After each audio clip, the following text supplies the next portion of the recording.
नमस्कार दोस्तों, तेजी ड्रीम एकेडमी के ऑनलाइन प्लेटफॉर्म पर मैं निरंजन कमलेश आप सभी का स्वागत करता हूं। दोस्तों, जैसे कि आप जानते हैं कि 6 नवंबर को सब इंस्पेक्टर, सूबेदार, प्लाटून कमांडर इत्यादि परीक्षाओं का यानी कि पुलिस परीक्षा होना है। साथ ही साथ आने वाला समय में शिक्षक भर्ती परीक्षा भी होना है, जिसमें सहायक शिक्षक, शिक्षक और व्याख्याता इत्यादि परीक्षा हमें देखने को मिलेगा, जो कि व्यापम द्वारा ही आयोजित किया जाएगा। तो आज हम आपके सामने लिख रहे हैं छत्तीसगढ़ का इतिहास भाग 13। जी हाँ, इससे पहले भाग 12 बन चुका है। यदि आप नहीं देखे हैं तो आप हमारे प्लेलिस्ट पर जाकर देख सकते हैं। ठीक, तो कुल 12 भाग भी आपको देखने को मिल जाएगा। साथ ही साथ आज हम 13 भाग देख रहे हैं। तो यदि आप तैयारी कर रहे हैं दोस्तों, तो बने रहिए हमारे चैनल के साथ। यदि आप हमारे चैनल पर नए हैं तो प्लीज हमारे चैनल को सब्सक्राइब कर लीजिएगा, क्योंकि इसी तरह वीडियो आपको हमेशा मिलता ही रहेगा। तो चलिए आज के क्वेश्चन को शुरू करते हैं दोस्तों। पहला क्वेश्चन है, छत्तीसगढ़ के बंगाल नागपुर कॉटन मिल हड़ताल के नेतृत्वकर्ता थे।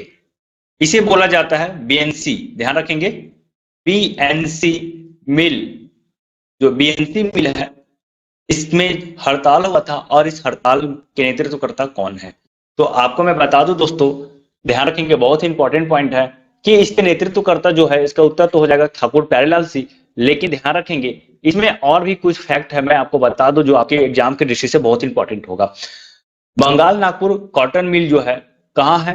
तो राजनांदगांव में है। इस चीज को आप ध्यान रखेंगे। ठीक, और यहाँ 3 आंदोलन हुआ था। ध्यान रखेंगे कौन कौन सा 3 आंदोलन है। ये जो पहला आंदोलन हुआ जो है 1920 में हुआ है, दूसरा आंदोलन 1924 में, तीसरा आंदोलन जो है 1937 में हुआ है। इसे आप याद रख लेंगे, 1920 ईस्वी में, 1924 ईस्वी में और 1937 ईस्वी में। इन दोनों के नेतृत्वकर्ता जो है ठाकुर प्यारेलाल सिंह है। इस चीज को आप ध्यान रख लेंगे। और 1937 के आंदोलनकर्ता वैसे तो ठाकुर प्यारेलाल सिंह ही है, लेकिन फिर भी से 2 व्यक्ति का और नाम आता है यहाँ पे, आप इसे ध्यान रख लेंगे। ये जो 2 व्यक्ति है, पहला है राजू लाल शर्मा और दूसरा जो व्यक्ति है वो है राघोवा बागमारे। ध्यान रखेंगे दोस्तों, बहुत इंपॉर्टेंट है ये टॉपिक, याद कर लेंगे।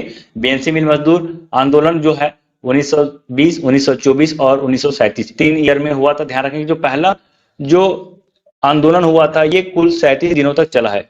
कितने दिनों तक चला है? 37 दिनों तक चला है। इसके पीछे जो कारण है आप याद रख लेंगे, 12 से 13 घंटों तक वहां के मजदूरों को बिना रुके काम करना इसका जो कारण बना है। मतलब वहां के मजदूर सामान्य रूप से 12-13 घंटा मजदूरी करते थे, फिर भी उसे सही तरीके से पगार नहीं मिलता था। इसलिए ठाकुर प्यारेलाल सिंह के नेतृत्व में 1920 में पहला आंदोलन किया गया। ध्यान रखेंगे, ठाकुर प्यारेलाल सिंह को सहकारिता का जनक भी कहते हैं छत्तीसगढ़ में, तो ये भी इंपॉर्टेंट है, इसे याद रख लेंगे। और 1924 में जो आंदोलन हुआ इसके भी नेतृत्वकर्ता ठाकुर प्यारेलाल सिंह है। और यहाँ पे 1924 में जो कारण था आंदोलन का, उसके पीछे है अंग्रेजों का दमनकारी नीति। और यदि 1937 की बात करते हैं तो यहाँ पे है कम वेतन देना, मजदूरों को कम वेतन देना। यहाँ पे यहाँ इसका क्या हुआ है, कारण बना हुआ है। ध्यान रखेंगे दोस्तों, छत्तीसगढ़ के बंगाल नागपुर कॉटन मिल हड़ताल के नेतृत्वकर्ता कौन है? तो ठाकुर प्यारेलाल सिंह है। इस चीज को ध्यान रखेंगे, मैंने आपको इसके संदर्भ में कुछ और डिटेल्स बताया है, आप उसे याद कर लेंगे, बहुत ही इंपॉर्टेंट है। ओके दोस्तों, चलिए आगे देखते हैं दूसरा क्वेश्चन। देखिए, संग्राम आंदोलन के अंतिम शहीद कौन है? तो मैंने आपको बताया प्रथम शहीद कौन है। तो यदि प्रथम शहीद की बात करते हैं तो प्रथम शहीद जो है वीर नारायण सिंह जो है। ठीक है, ध्यान रखेंगे, प्रथम शहीद वीर नारायण सिंह और सुरेंद्र साय जो है छत्तीसगढ़ स्वतंत्रता संग्राम आंदोलन के अंतिम शहीद है। आपको बता दूं सुरेंद्र साय के बारे से कुछ जानकारी। तो सुरेंद्र साय जो है उस समय जो आंदोलन हुआ था, यानी कि बात करते हैं 1857 के क्रांति के दौरान, जो संबलपुर जो क्षेत्र है, जो वर्तमान में उड़ीसा में है, अभी संबलपुर क्षेत्र के जमींदार थे और इन्होंने अंग्रेजों के खिलाफ लड़ाई लड़ी, स्वतंत्रता से संबंधित लड़ाई लड़ी है। और इन्होंने यहाँ छत्तीसगढ़ में वीर नारायण सिंह के साथ मिलकर भी अंग्रेजों के दमनकारी नीति के खिलाफ लड़ाई लड़े। और आपको बता दूं कि वीर नारायण सिंह के बेटे गोविंद सिंह, तो इन्होंने जब अंग्रेजों ने वीर नारायण सिंह को फांसी पर लटका दिया, तब गोविंद सिंह सुरेंद्र साय के साथ मिलकर अंग्रेजों के विरुद्ध जो है लड़ाई लड़े हैं। ध्यान रखेंगे इस बात को। और कुछ डेट है, याद रख लेंगे, बहुत इंपॉर्टेंट डेट है। यदि सुरेंद्र साय के बारे से हम बात कर रहे हैं तो 1857 में सुरेंद्र साय को हजारीबाग जेल में कैद कर लिया गया था। और 1864 में हजारीबाग जेल के बाद इसे असीरगढ़, ध्यान रखेंगे, असीरगढ़ जेल में कैद कैद किया गया और यहीं पास असीरगढ़ जेल में ही 1884 में इनका देहांत हो जाता है। असीरगढ़ जेल में आजीवन ये कैद में रहे और यही इनकी मृत्यु 1884 में असीरगढ़ जेल में हो जाती है। तो ध्यान रखेंगे 1857 की बात करते हैं तो 1857 के प्रथम शहीद जो है वीर नारायण सिंह और अंतिम शहीद 1884 में यदि हम बात करते हैं तो ये है सुरेंद्र साय। ठीक है दोस्तों, ध्यान रखेंगे, बहुत इंपॉर्टेंट है दोस्तों। मैं इस तरह से आपके लिए बहुत इंपॉर्टेंट टॉपिक लेकर आता हूँ। आप हमारे चैनल पे नए हैं तो प्लीज हमारे चैनल को सब्सक्राइब कीजिए, हमारे वीडियो को लाइक कीजिए और दोस्तों कमेंट्स जरूर कीजिए ताकि हम आपके लिए आपके हिसाब से और भी वीडियो ला सके। तो चलिए दोस्तों आगे हम बढ़ते हैं क्वेश्चन नंबर 4 पे। देखिए छत्तीसगढ़ में सविनय अवज्ञा आंदोलन की शुरुआत किसने की थी? तो देखिए सविनय अवज्ञा आंदोलन की यदि बात करते हैं तो सविनय अवज्ञा आंदोलन जो है 1930 ईस्वी में प्रारंभ किया गया, पूरे भारतवर्ष में प्रारंभ किया गया था। ठीक, और यदि हम छत्तीसगढ़ की बात करते हैं तो छत्तीसगढ़ में प्रारंभ करने वाले हैं पंडित रविशंकर शुक्ल। देखिए क्या होता है, प्रारंभ जो होता है नमक कानून तोड़कर सविनय अवज्ञा आंदोलन का क्या किया गया था, तो प्रारंभ किया गया था। कब? तो 1930 में, ध्यान रखेंगे। और यदि हम बात करें तो छत्तीसगढ़ में शुरुआत किसने किया, तो पंडित सुंदरलाल शर्मा ने। इन्होंने नमक कानून जो तोड़ा वो एसटीएल से इन्होंने सांकेतिक रूप से नमक का निर्माण किया और इसे बिक्री भी किए थे सांकेतिक रूप से, और अंग्रेजों के जो नीति है उसके खिलाफ रविशंकर शुक्ल ने छत्तीसगढ़ में लड़ाई लड़ी। इस चीज को आप ध्यान रख लेंगे। यहाँ पे सविनय अवज्ञा आंदोलन में जो क्वेश्चन पूछा जाता है, इस दौरान 5 पांडव को लेकर क्वेश्चन पूछा जाता है कि छत्तीसगढ़ में 5 पांडव कौन कौन थे। तो आपको बता दूं, पहला जो पांडव है वो है युधिष्ठिर, दूसरा भीम, तीसरा अर्जुन, चौथा नकुल और पांचवा जो है सहदेव है। तो आपको पता ही होगा कि ये 5 पांडव युधिष्ठिर, भीम, अर्जुन, नकुल, सहदेव, ये पांचों के पांचों पांडव हैं। और छत्तीसगढ़ से इन पांडवों का जो किरदार निभाए हैं वो यदि हम बात करें युधिष्ठिर का, तो युधिष्ठिर जो थे छत्तीसगढ़ के क्रांतिकारी नेता वामन राव लाखे जी थे। इसे याद रख लेंगे। तो पूछा जाएगा कि वामन राव लाखे ने इनमें से कौन सा पांडव की भूमिका निभाया, तो युधिष्ठिर का। भीम की यदि हम बात करते हैं तो भीम जो है लक्ष्मी महंत नारायण दास। अर्जुन की यदि हम बात करते हैं तो ठाकुर प्यारेलाल सिंह थे। और नकुल की बात करूं तो अब्दुल रऊफ जी थे। और सहदेव शिवदास डागा। तो याद रख लेंगे ये 5 पांडव और इनके नाम कौन कौन थे, बहुत ही इंपॉर्टेंट है, ध्यान रख लेंगे। मैंने आपको क्या बताया, 5 पांडवों के बारे में बताया, आपको ये भी बताया कि 1930 में नमक कानून तोड़ा गया था और नमक कानून तोड़ते ही सविनय अवज्ञा आंदोलन की शुरुआत हुआ। छत्तीसगढ़ में शुरुआत करने वाले पंडित रविशंकर शुक्ल जी हैं जिन्होंने एसीएल से नमक का निर्माण किया और यहीं से छत्तीसगढ़ में भी सविनय अवज्ञा आंदोलन प्रारंभ हो जाता है। 5 पांडव को याद रख लेंगे। इसके साथ साथ वानर सेना को भी ध्यान रखेंगे। तो वानर सेना का गठन, तो यहाँ पे वानर सेना का गठन किया गया था। यदि हम बिलासपुर की बात करते हैं तो बिलासपुर में वासुदेव देवरस ने वानर सेना का गठन किया। और वहीं रायपुर की बात करते हैं तो रायपुर में बालक बलीराम आजाद द्वारा वानर सेना का गठन किया जाता है। तो ध्यान रखेंगे, ये चौथा क्वेश्चन है, बहुत इंपॉर्टेंट है, इससे एग्जाम में क्वेश्चन पूछा जाता है। दोस्तों मैं आपको यह जो टॉपिक है एग्जाम की दृष्टि से काफी डिटेल में पढ़ा रहा हूँ। प्लीज आप ज्यादा से ज्यादा लोगों तक शेयर जरूर कीजिए ताकि हमारा वीडियो ज्यादा से ज्यादा लोगों तक पहुंचे और सभी को इस वीडियो का लाभ हो। तो चलिए हम आगे बढ़ते हैं। अगला क्वेश्चन है, छत्तीसगढ़ के सिहावा नगरी में निम्न में से किस ऋषि ने तप किया था? तो ध्यान रखेंगे, तप किया था यदि हम बात करते हैं सिहावा नगरी में तो वो है ऑप्शन बी श्रृंगी ऋषि। चलिए इसमें कुछ ज्यादा डिटेल्स नहीं है, हम आगे बढ़ते हैं। किस भोसले सेनापति ने बस्तर पर आक्रमण किया? बहुत इंपॉर्टेंट क्वेश्चन है दोस्तों, ध्यान रखेंगे। तो इसका जो सही उत्तर हो जाएगा वो है ऑप्शन नंबर ए नीलू पंत। और मैं आपको बता दूं कि नीलू पंत जो है किस शासक के काल में बस्तर पर आक्रमण करते, तो आपको बता दूं काकतीय वंश के शासक दलपत देव। ठीक है दोस्तों, इसका नाम है दलपत देव। यदि हम इसका शासनकाल की बात करते हैं तो 1731 से 1774 ईस्वी इसका शासन काल है, ध्यान रख लेंगे। तो दलपत देव ने भोसला सेनापति नीलू पंत का बस्तर आक्रमण को क्या किया, विफल किया था। ये जो आक्रमण था, यदि हम आक्रमण की बात करते हैं तो कैसा आक्रमण था, असफल आक्रमण था। नीलू पंत को मराठा शासक ने बस्तर आक्रमण का आदेश दिया था, ध्यान रखेंगे। ठीक है दोस्तों, चलिए आगे देखते हैं अगला क्वेश्चन। छत्तीसगढ़ की प्रसिद्ध लक्ष्मण मंदिर किस पदार्थ द्वारा निर्मित है? छत्तीसगढ़ स्थापत्य और कला की दृष्टि से लक्ष्मण मंदिर बहुत ही प्रसिद्ध मंदिर है और यह मंदिर जो है लाल ईंटों से निर्मित हुआ है। यदि हम और आगे बात करते हैं कि किस शासक के शासन काल में बना है तो बता दो। यदि हम वंश की बात करते हैं तो पांडु वंश, तो पांडु वंश के काल में बना है और इसका निर्माण करने वाली जो है वसाटा देवी, ध्यान रखेंगे पांडु वंश की शासिका है वसाटा देवी, जिन्होंने अपने पति की याद में, ध्यान रखेंगे पति के याद में इस मंदिर का निर्माण किया। लक्ष्मण मंदिर है जो कि एक प्रकार के वैष्णव मंदिर है इसे बोले जाते हैं और यह जो है लाल ईंटों का बना हुआ है। भारत का प्रथम मंदिर है जो लाल ईंटों से निर्मित है और स्थापत्य कला की दृष्टि से बहुत ही प्राचीन है। यदि हम भारत की बात करते हैं तो ये गुप्त वंश के समय का बात है। ठीक है दोस्तों, इस चीज को आप याद रख लेंगे। लेकिन वसाटा देवी जी ने लक्ष्मण मंदिर का निर्माण प्रारंभ करवाया था, इन्होंने केवल और केवल प्रारंभ करवाई थी। यदि हम इसको अंतिम रूप से जो मूर्त रूप दिया गया है, यदि इसका निर्माण पूर्ण करने का जो कार्य है वो इनके बेटे महाशिवगुप्त बालार्जुन ने किया। बहुत ही प्रतापी शासक है महाशिवगुप्त बालार्जुन और इन्हीं के काल को छत्तीसगढ़ का स्वर्ण काल कहा जाता है। इस चीज को भी आप ध्यान रखेंगे। तो देखिए दोस्तों, एक क्वेश्चन के साथ मैं आपको बहुत सारा टॉपिक बता रहा हूँ, बहुत सारे पॉइंट बता रहा हूँ और यह हर एक पॉइंट अपने आप में एक क्वेश्चन ही है। तुमान किस जिले में है?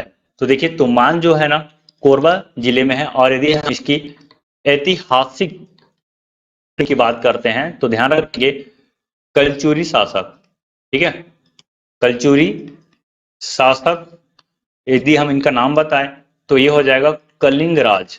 ठीक है, कलिंग राज ने तुमान में आक्रमण किया और आक्रमण करने के बाद तुमान को अपनी राजधानी बनाया। ध्यान रखेंगे तुमान को क्या किया, राजधानी बनाया। किन्होंने?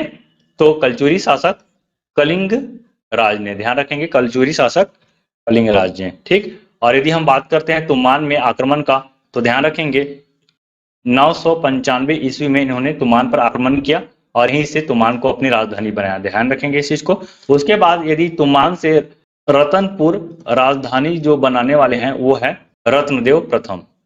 ठीक है, यदि हम बात कर रहे हैं कलचुरी शासक का तो सबसे पहले कलचुरी शासक का राजधानी जो था तुमान था। तुमान जो है प्रथम राजधानी था। उसके बाद हम देखते हैं यहाँ पे छत्तीसगढ़ में तो दूसरे नंबर पे रतनपुर को राजधानी बनाया जाता है। और यदि हम बात करें कब राजधानी बनाया गया तो ये 1020 ईस्वी के आसपास रतनपुर को राजधानी बना दिया गया था। ठीक है दोस्तों, चलिए आगे बढ़ते हैं। छत्तीसगढ़ प्रदेश में किस शासक के सर्वाधिक अभिलेख प्राप्त हुए हैं?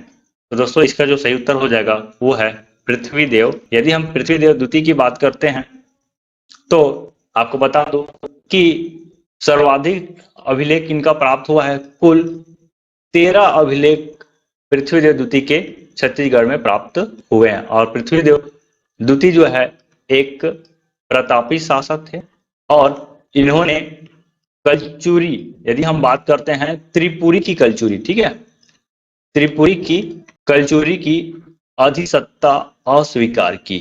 ध्यान रखेंगे बहुत इंपॉर्टेंट है। और यदि हम बात करें पृथ्वीदेव द्वितीय के बारे से, यदि निर्माण का बात करते हैं, स्थापत्य कला की बात करते हैं तो रतनपुर में गज किला का निर्माण इन्होंने किया था। इसका एक और पॉइंट है, यदि हम देखते हैं तो हम ये देख सकते हैं कि इन्होंने राजीव लोचन मंदिर का जीर्णोद्धार कराया। ठीक है दोस्तों, राजीव लोचन मंदिर का जीर्णोद्धार इन्होंने किया और किसके माध्यम से कराया गया तो इसके सामंत थे जगतपाल। ध्यान रखेंगे सामंत जगतपाल के द्वारा जीर्णोद्धार कराया गया। चलिए आगे देखते हैं अगला क्वेश्चन। मराठा शासन के दौरान छत्तीसगढ़ की राजभाषा क्या थी? तो देखिए मराठा शासन की यदि हम बात करते हैं तो छत्तीसगढ़ में 1741 में भास्कर पंथ, ध्यान रखेंगे भास्कर पंथ, छत्तीसगढ़ में भास्कर पंथ ने सबसे पहले आक्रमण किया और यहीं से कलचुरी शासन का अप्रत्यक्ष रूप से शासन प्रारंभ होता है। यहाँ पे हम देखते हैं मराठा का यहाँ पे अप्रत्यक्ष शासन हमें देखने को मिलता है। ठीक है, तो यहाँ पे जैसे ही छत्तीसगढ़ में मराठे लोग आए तो यहाँ पे राजभाषा के रूप में इन्होंने मराठी का प्रयोग किया। तो ठीक ध्यान रखेंगे। और प्रथम यदि हम स्वतंत्र मराठा शासक की बात करते हैं जो छत्तीसगढ़ में शासन किया तो वो हो जाएंगे बिंबाजी। और यदि हम काल की बात करते हैं तो इनका काल हो जाएगा 1758 से 1787 ईस्वी तक, इसे याद रखेंगे। और बिम्बा जी का छत्तीसगढ़ में बहुत बड़ा योगदान है, इसे हम आगे और डिटेल्स में पढ़ लेंगे। तो चलिए आगे देखते हैं अगला क्वेश्चन। निम्न में से सही युग्म का चयन कीजिए। तो देखिए, कंडेल नहर सत्याग्रह सफल रहा, इसे छत्तीसगढ़ का दूसरा बारदोली कहा जाता है। गांधी जी इसमें भाग लिए हुए थे, यह छत्तीसगढ़ का पहला सफल सत्याग्रह है। तो आपको मैं बता देता हूं दोस्तों कि इसका जो सही उत्तर होगा वो है ऑप्शन नंबर 1, कंडेल नहर सत्याग्रह जो है सफल सत्याग्रह था। आपको बता देता हूं कि 1920 में कंडेल नहर से जल चोरी के इंजाम में अंग्रेजों ने ग्रामीणों के मवेशियों को कैद कर लिया था और उसके बदले में कर यानी कि जुर्माना अंग्रेजों द्वारा मांगा जा रहा था। तो इसी को देखते हुए पंडित रविशंकर शुक्ल के नेतृत्व में कंडेल नहर सत्याग्रह हुआ था। इस समय गांधी जी को तो नेतृत्व करने के लिए बुलाया गया था, लेकिन गांधी जी के आने से पहले ही यह जो सत्याग्रह था वो सफल हो चुका था, इसलिए ऑप्शन नंबर बी और सी नहीं है। और ये छत्तीसगढ़ का पहला सफल सत्याग्रह है, इससे भी पहले सत्याग्रह हो चुका है। चलिए आगे देखते हैं दोस्तों। छत्तीसगढ़ में प्रत्यक्ष शासन की शुरुआत कब हुई थी? तो देखिए, प्रत्यक्ष शासन की शुरुआत यदि हम बात करते हैं, यदि हम चारों ऑप्शन की बात करते हैं, तो इस आधार पर हम देख रहे हैं दोस्तों, प्रत्यक्ष शासन की शुरुआत ये जो है मराठा के संदर्भ में है। ठीक है, मराठा शासन के संदर्भ में है दोस्तों, इस चीज को आप ध्यान में रख लेंगे। और प्रथम जो प्रत्यक्ष शासन की शुरुआत हुआ था वो 1758 है। आपको बता देता हूँ 1758 में बिम्बा जी ने छत्तीसगढ़ में प्रत्यक्ष शासन की शुरुआत की था। ठीक है, और यदि हम इसका काल की बात करते हैं तो 1758 ईस्वी से 1787 ईस्वी है। ठीक, और यदि इससे पहले की बात करता हूं तो आपको पता होगा कि भास्कर पंत, ध्यान रखेंगे, भास्कर पंत ने छत्तीसगढ़ में कलचुरी शासकों को हराया और 1741 में मराठा शासन की नींव स्थापित किया। तो ध्यान रखेंगे दोस्तों, इसका जो सही उत्तर हो जाएगा वो है ऑप्शन नंबर सी, 1758। चलिए आगे देखते हैं दोस्तों। छत्तीसगढ़ में मराठा शासन के स्थापित होने के प्रमुख कारण था। यदि हम मराठा शासन के स्थापित होने का प्रमुख कारण, मैंने आपको पहले बताया कि भास्कर पंत जो है यहाँ आक्रमण किए थे 1741 में। आपको बता दूं कि भास्कर पंत जो है नागपुर से बंगाल की ओर जा रहा था, वहां के नवाब से कर वसूली के लिए, लेकिन बीच में छत्तीसगढ़ पड़ा और यहाँ भी इन्होंने आक्रमण किया। और उस समय छत्तीसगढ़ का जो शासक था, कलचुरी शासक, इस समय छत्तीसगढ़ के जो कलचुरी शासक थे वो है रघुनाथ सिंह। क्योंकि इस समय ये पुत्र शोक में थे, इसलिए इन्होंने लड़ाई नहीं किया। और यहाँ इनकी जो रानी थी, उन्होंने रघुनाथ सिंह की पत्नी ने आत्मसमर्पण किया, या कुल मिलाकर कहा जाए रघुनाथ सिंह ने भास्कर पंत के समक्ष आत्मसमर्पण किया। ध्यान रखेंगे दोस्तों इस चीज को। तो यहाँ पे यदि हम बात करते हैं मराठा शासन के स्थापित होने के प्रमुख कारण में अयोग्य कलचुरी उत्तराधिकारी, तो उस समय कलचुरी उत्तराधिकारी कौन थे? रघुनाथ सिंह। और ध्यान रखेंगे यहाँ पे मोहन सिंह जो है ना, षड्यंत्र रचे थे। यहाँ पे मोहन सिंह षड्यंत्र रचे थे, क्योंकि क्या हुआ था, रघुनाथ सिंह की जगह मोहन सिंह को बनना था छत्तीसगढ़ के राजा। ठीक है, छत्तीसगढ़ के कलचुरी शासक मोहन सिंह को बनना था, लेकिन इनके शिकार पे जाने के कारण क्या हुआ, रघुनाथ सिंह को उत्तराधिकार घोषित कर दिया गया था। इसी को बदला लेने के लिए और छत्तीसगढ़ में स्वयं का शासन चलाने के लिए इन्होंने नागपुर के मराठा शासक से मिला और वहां पे छत्तीसगढ़ में आक्रमण करने की बात रखी। तो इसी को देखते हुए भास्कर पंत ने यहाँ आक्रमण किया और छत्तीसगढ़ में मराठा शासन की स्थापना किया। इसका जो सही उत्तर हो जाएगा वो है दोस्तों ऑप्शन नंबर ए, उपरोक्त सभी। चलिए आगे देखते हैं। छत्तीसगढ़ की सबसे बड़ा रियासत निम्न में से कौन सी थी? तो देखिए, सबसे बड़ी रियासत की हम बात करते हैं तो बस्तर है, और सबसे छोटी रियासत की हम बात करते हैं तो वो है शक्ति। तो ध्यान रखेंगे दोस्तों, ये दोनों इंपॉर्टेंट है। चलिए देखते हैं इसके बारे से और कुछ। देखिए, ये कुल 14 रियासतें हैं। मैं आपको बता दूं कि छत्तीसगढ़ में कुल कितने रियासतें थी, तो 14 रियासत थी। ठीक है, ये देखिए बस्तर रियासत, ये पूरा का पूरा बस्तर क्षेत्र के अंतर्गत आता था। ठीक है, तो बस्तर रियासत, कांकेर रियासत, राजनांदगांव, खैरागढ़, छुईखदान, कवर्धा, शक्ति, सारंगगढ़, रायगढ़, धरमजयगढ़, जसपुर, सरगुजा, चांग बखार और कोरिया। तो इस तरह से कुल 14 रियासत है, इसे आप ध्यान में रख लेंगे, बहुत ही इंपॉर्टेंट है। चलिए आगे देखते हैं दोस्तों। निम्नलिखित में से असत्य कथन चुनिए। तो देखिए, परलकोट विद्रोह सफल हुआ, कौशल धारवाड़ ब्रिज की टहनियों का प्रतीकात्मक प्रयोग किया गया, इस विद्रोह का नेतृत्व गेनसिंह ने किया, अंग्रेजी सेना का नेतृत्व पैबे ने किया था। ठीक है, कैप्टन पैबे ने किया था। तो देखिए, इसका जो सही उत्तर हो जाएगा, असत्य कथन की हम बात करते हैं तो ये जो सही उत्तर हो जाएगा, ये जो है परलकोट विद्रोह जो है सफल नहीं, यह जो है असफल विद्रोह था। ठीक है, और यदि हम इसकी नेतृत्वकर्ता की बात करते हैं तो नेतृत्वकर्ता जो है गेनसिंह है, ये तो सही है। गेनसिंह को फांसी चढ़ा दिया गया था, ठीक है, ध्यान रखेंगे। और इसका नेतृत्वकर्ता जो है कैप्टन पेबे ने किया था। और इस समय धारवाड़ ब्रिज की टहनियों को प्रतीक के रूप में प्रयोग किया जाता था। चलिए तो आगे देखते हैं दोस्तों इसके बारे से। तो चलिए आगे देखते हैं। निम्न में से सही युग्म का चयन कीजिए। तो देखिए, यदि हम सही युग्म का चयन करते हैं दोस्तों, तो देखिए क्या हो जाएगा सही उत्तर। यदि हम सोमवंश की बात करते हैं तो देखिए सोमवंश जो है सिरपुर के हैं, बाणवंश पाली, और छिंदक नागवंश जो है ये हो जाएगा चक्रकोट, और काकती वंश जो है मंदोता। तो इस तरह से जो जोड़ी जो जम रहा है ए का 2, तो ए का 2 है, और इसका 1 और डी का 4, तो इसका सही उत्तर हो जाएगा दोस्तों ऑप्शन नंबर बी। ध्यान रखेंगे दोस्तों, सीजीपीएससी के एग्जाम में इस तरह का मैचिंग इतिहास से संदर्भ में मैच करने को क्वेश्चन पूछा ही जाता है। तो इस तरह से आप चीजों को ध्यान रखेंगे कि कौन सा शासक और उसका राजधानी क्या है। कई बार इसमें ये भी पूछा जाता है कि शासक का नाम दे दिया जाएगा और उसमें उसका वंश पूछा जाता है, तो इस चीज को भी आप ध्यान रखेंगे।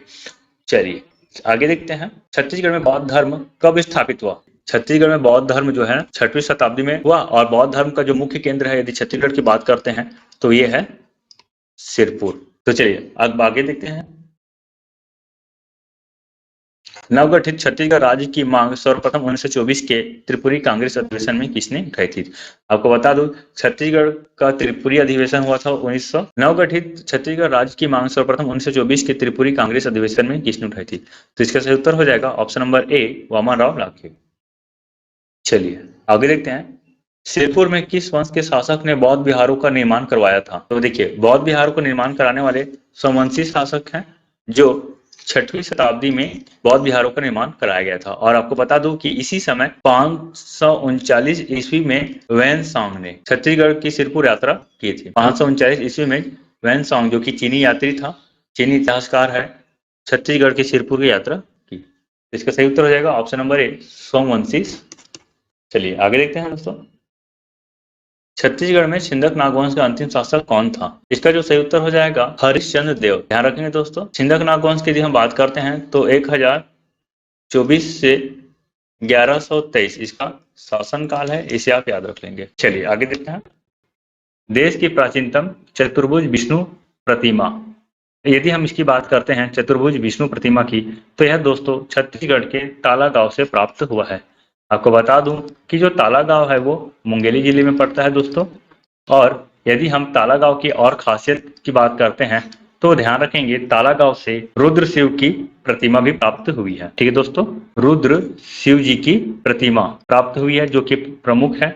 और यदि और हम बात करते हैं तो यहाँ देवरानी जेठानी मंदिर भी है। तो दोस्तों ये बहुत ही इंपॉर्टेंट है, आप इसे याद रख लेंगे। और यदि हम बात करते हैं तालागांव की, तो ध्यान रखेंगे जो तालागांव है मनियारी नदी के तट पर स्थित ऐतिहासिक एवं पुरातात्विक स्थल है। मनियारी नदी के तट पर स्थित ऐतिहासिक एवं पुरातात्विक स्थल है। तो देखिए, तालागांव के बारे से 3 बात आप ध्यान में रख लीजिएगा। एक तो आप याद रखेंगे यहाँ से चतुर्भुज विष्णु प्रतिमा प्राप्त हुई है। दूसरा बात, रुद्र शिव प्रतिमा यहाँ से प्राप्त हुई है। तीसरा पॉइंट की बात करते हैं, देवरानी जेठानी मंदिर है यहाँ पे। और चौथा बात यदि हम करते हैं तो मनियारी नदी के तट पर स्थित ऐतिहासिक एवं पुरातात्विक स्थल है। ठीक है दोस्तों, चलिए आगे बढ़ते हैं हम दूसरा प्रश्न की ओर। वैनसांग का सिरपुर आने का क्या कारण था।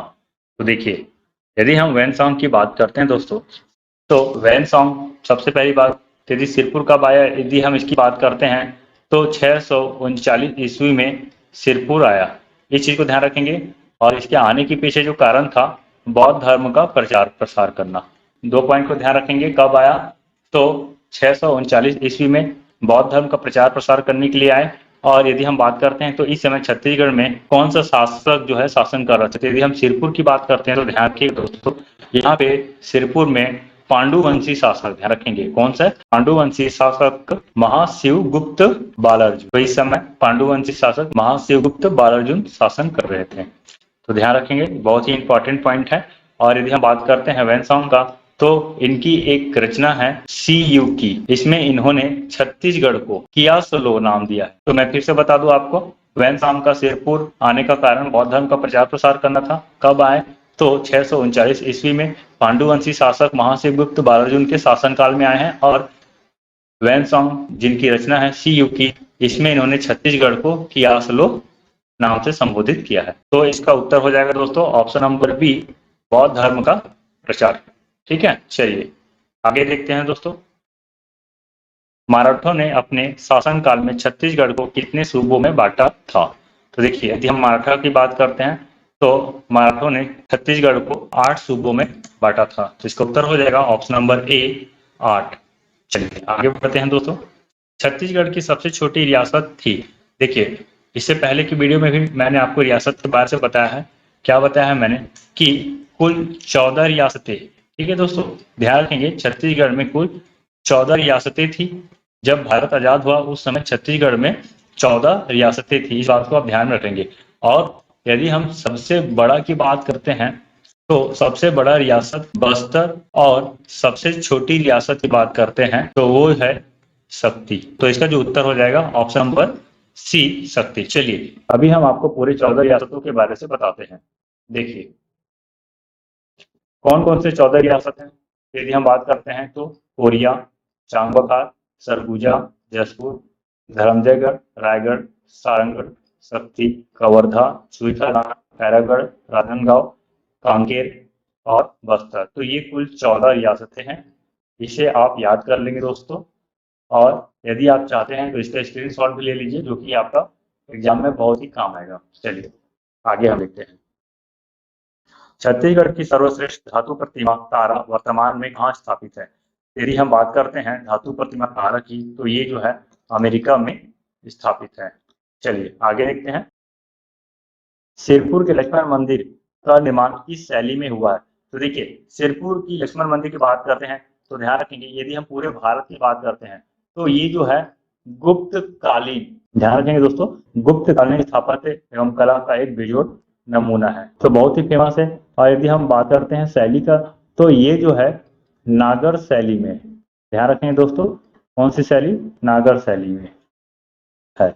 देखिए यदि हम मंदिर निर्माण की बात करते हैं तो ध्यान रखेंगे मंदिर निर्माण की 3 कला है, ठीक है, 3 कला शैली है। और यदि हम तीनों कला शैली के बारे से बात करते हैं तो एक होता है द्रविड़, दूसरा जो होता है नागर, और तीसरा जो है वो है बेसर। तो ये 3 पॉइंट को याद रख लेंगे दोस्तों। तो 3 कला शैली है द्रविड़, नागर और बेसर। तो इसका जो उत्तर हो जाएगा दोस्तों ऑप्शन नंबर बी नागर हो जाएगा। चलिए आगे देखते हैं दोस्तों। तो दोस्तों आगे बढ़ने से पहले आपको बता दूं, यदि आप हमारे वीडियो पे नए हैं तो आप हमारे चैनल को सब्सक्राइब जरूर कर लीजिए, क्योंकि इसी तरह का वीडियो आपको हमेशा देखने को मिलता रहेगा। और यह वीडियो जो है दोस्तों परीक्षा में आया हुआ प्रश्न है, और ऐसे प्रश्न भी है जो परीक्षा में आने की संभावना रखता है। दोस्तों बहुत इंपॉर्टेंट क्वेश्चन है, यह सब क्वेश्चन को बहुत ही मेहनत करके सिलेक्ट किया गया है, जो इजी प्रकृति का भी है और कुछ प्रश्न भी है टफ प्रकृति का भी है। तो दोस्तों बिल्कुल भी अंडरस्टिमेट नहीं करेंगे, सारा क्वेश्चन बहुत ही इंपॉर्टेंट है। अंत तक बने रहेगा दोस्तों, और हर एक क्वेश्चन को बनाने की कोशिश कीजिए और उसका उत्तर भी देने की कोशिश कीजिए। चलिए बढ़ते हैं अब। छत्तीसगढ़ में कलचुरी राजवंश की स्थापना की गई। तो देखिए यदि हम कलचुरी राजवंश की स्थापना की बात करते हैं तो कलिंग राज द्वारा स्थापना की गई थी, और इस समय छत्तीसगढ़ की जो राजधानी थी तो मान है, ध्यान रखेंगे। और यदि हम काल की बात करते हैं, समय की बात करते हैं तो दोस्तों ये जो है 995 ईस्वी हो जाएगा। तो ध्यान रखेंगे दोस्तों, कलचुरी राजवंश की बात करें तो कलिंग राज जो है इसकी स्थापना करता है कब किए, तो 995 ईस्वी में। और इस समय छत्तीसगढ़ की जो राजधानी थी कलचुरियों की तो वो है तुमान। तो इन सब चीजों को आप ध्यान में रख लेंगे। चलिए अब आगे बढ़ते हैं। छत्तीसगढ़ में कुल कितनी जमींदारियां थी। तो देखिए छत्तीसगढ़ में कुल जमींदारियां की बात करते हैं तो ए 33 थी। चलिए दोस्तों आगे बढ़ते हैं अब। माखनलाल चतुर्वेदी ने किस जेल में पुष्प की अभिलाषा कविता लिखी थी। तो आपको बता दूं माखनलाल चतुर्वेदी जी ने बिलासपुर जेल में पुष्प की अभिलाषा नामक कविता लिखी थी, और इसके साथ ही साथ पर्वत की अभिलाषा, पूरी नहीं सुनोगे तान। तो ये जो 3 कविता है, इन तीनों कविता की रचना माखनलाल चतुर्वेदी जी ने बिलासपुर में की। तो चलिए आगे बढ़ते हैं अब। छत्तीसगढ़ राज्य बनने के बाद जिलों का प्रथम विभाजन हुआ था। तो देखिए छत्तीसगढ़ कब निर्माण हुआ, 1 नवंबर 2000 को छत्तीसगढ़ राज्य की स्थापना हुआ, और स्थापना के बाद सन 2007 में, ध्यान रखेंगे, बस्तर से, कहां से दोस्तों, तो बस्तर जिला से नारायणपुर और बीजापुर, ये 2 जिलों का निर्माण हुआ था। तो यदि हम बात करते हैं छत्तीसगढ़ राज्य बनने के बाद जिलों का प्रथम विभाजन कब हुआ, तो प्रथम विभाजन 2007 में हुआ। बस्तर जिला से 2 नवीन जिला का निर्माण किया गया, नारायणपुर और बीजापुर। तो इसका उत्तर हो जाएगा ऑप्शन नंबर बी 2007। चलिए दोस्तों अब आगे बढ़ते हैं। साहित्य में प्रथम छत्तीसगढ़ शब्द का प्रयोग किसने किया था। यदि हम साहित्य में प्रथम छत्तीसगढ़ शब्द का प्रयोग किसने किया, यदि हम बात करते हैं तो ध्यान रखेंगे इसका जो उत्तर हो जाएगा option number B, Dalram Rao. ठीक है, इसका उत्तर हो जाएगा option number B, Dalpat Ram Rao. यदि हम बात करते हैं छत्तीसगढ़ी शब्द का प्रयोग किसने किया, तो देखेंगे दोस्तों सबसे पहले बहुत से इंपॉर्टेंट फैक्ट इसे ध्यान में से सुनेंगे, बहुत ही काम का है दोस्तों। यदि हम बात करते हैं छत्तीसगढ़ शब्द का, तो देखिए छत्तीसगढ़ शब्द का उल्लेख यहाँ कई जगह हमें देखने को मिलता है, जिसका हमें लिखित साक्ष्य भी प्राप्त होता है। यदि हम सबसे पहली बात करते हैं तो ध्यान रखेंगे 1494 ईस्वी में दलराम राव या दलपत राम राव, इन्होंने प्रथम छत्तीसगढ़ शब्द का उल्लेख किया था। और आपको बता दूं कि दलराम राव जी जो हैं तो खैरागढ़ के शासक लक्ष्मी निधि के दरबारी कवि थे दलराम राव, और इन्होंने 1494 में सबसे पहले छत्तीसगढ़ शब्द का उल्लेख किया था। यदि हम दूसरा बात करते हैं तो ध्यान रखेंगे ये हमें मिलता है 1689 में। तो 1689 में कवि गोपाल मिश्र, ध्यान रखेंगे गोपाल मिश्र द्वारा छत्तीसगढ़ शब्द का प्रयोग किया गया था। यदि हम तीसरी बात करते हैं तो बाबू रेवा राम जी हैं, यहाँ पे 1896 ईस्वी में बाबू रेवा राम द्वारा छत्तीसगढ़ शब्द का प्रयोग किया गया था। इस चीज को भी आप ध्यान रखेंगे, ये जो है मराठा कालीन साहित्यकार हैं, इस चीज को आप ध्यान रखेंगे। इसके बाद और हम बात करते हैं दोस्तों, तो ध्यान रखेंगे छत्तीसगढ़ में 1910 ईस्वी का बिलासपुर गजेटियर, ठीक है, बिलासपुर गजेटियर में भी छत्तीसगढ़ शब्द का उल्लेख किया गया। तो ये 4 पॉइंट है दोस्तों, इसको याद रख लेंगे। लेकिन यदि बात कर रहे हैं साहित्य की, यहाँ पे क्वेश्चन पूछा जा रहा है साहित्य में, तो साहित्य में सबसे पहले जो है दलराम राव द्वारा छत्तीसगढ़ शब्द का उल्लेख किया गया था। उसके बाद गोपाल मिश्र है, बाबू रेवा राम है, इसे आप ध्यान रखेंगे। तो चलिए दोस्तों आगे बढ़ते हैं। राजनांदगांव में छत्तीसगढ़ महासभा का गठन किसने किया था? राजनांदगांव में छत्तीसगढ़ महासभा का गठन किसने किया था? तो इसका उत्तर हो जाएगा दोस्तों डॉक्टर खूबचंद बघेल द्वारा। तो ध्यान रखेंगे डॉक्टर खूबचंद बघेल द्वारा राजनांदगांव में छत्तीसगढ़ महासभा का गठन किया गया। और यदि हम इसका काल की बात करते हैं, समय की बात करते हैं, तो दोस्तों 1956 ईस्वी में इन्होंने छत्तीसगढ़ महासभा का गठन किया था। और एक और इंपॉर्टेंट पॉइंट है दोस्तों, याद रखेंगे, ये भी एग्जाम में पूछा जाता है, 1967 में छत्तीसगढ़ भातृत्व संघ की स्थापना करते हैं। तो ये 2 पॉइंट है, बहुत इंपॉर्टेंट है डॉक्टर खूबचंद बघेल जी के बारे से। तो 1956 में छत्तीसगढ़ महासभा का गठन किया और 1967 में छत्तीसगढ़ भातृत्व संघ की स्थापना की। तो चलिए अब आगे बढ़ते हैं दोस्तों। तो दोस्तों कैसा लगा आपको हमारा वीडियो, कमेंट करके जरूर बताइए। तो दोस्तों यदि आप हमारे चैनल पर नए हैं तो हमारे चैनल को जरूर सब्सक्राइब कीजिए। यदि आपको हमारा वीडियो पसंद आता है तो हमारे वीडियो को लाइक कीजिए और अपने दोस्तों तक जरूर शेयर कीजिए। तो चलिए दोस्तों मिलते हैं एक नई वीडियो के साथ, तब तक के लिए बाय बाय, धन्यवाद।